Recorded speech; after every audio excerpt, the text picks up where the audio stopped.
Welcome to our channel. Today we how to log into Bubble for no-code app building, beginner guide step-by-step clearly. Open your web browser. Navigate to the Bubble website at bubble.io. Once the page loads, look for the login button in the upper right corner. Click on the login button.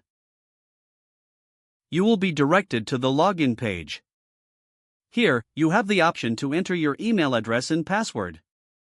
If you already have an account, fill in your email and password now. If you don't have an account, click on the sign up link to create a new account. To sign up, provide your email address and choose a strong password. Once you fill in your details, click the Create Account button. After signing in or creating an account, you may need to verify your email. Check your email inbox for a verification message from Bubble. Follow the instructions in the email to verify your account. Once your account is verified, return to the login page. Enter your credentials again if you were logged out. Click the login button to access your Bubble dashboard. Once you're logged in, take a moment to familiarize yourself with the interface. Now you're ready to start building your no-code app. If the page does not load, refresh the browser or try again in a private or incognito window. Make sure you are using the correct email address, then retype it carefully to avoid small typos.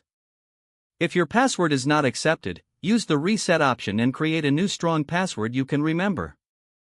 Check your spam folder for verification or security emails, then complete any requested confirmation steps. Enable two-factor authentication if available to improve account security and reduce unauthorized access risk. After signing in, review your profile details so your contact information and settings are accurate and current. If you see an error message, note it down and try again after restarting your device and internet connection. Log out when you finish, especially on shared devices, to keep your account and payment information secure.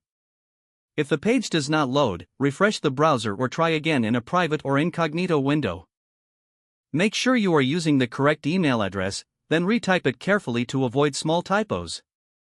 Don't forget to like this video and subscribe to our channel for more step-by-step tech guides.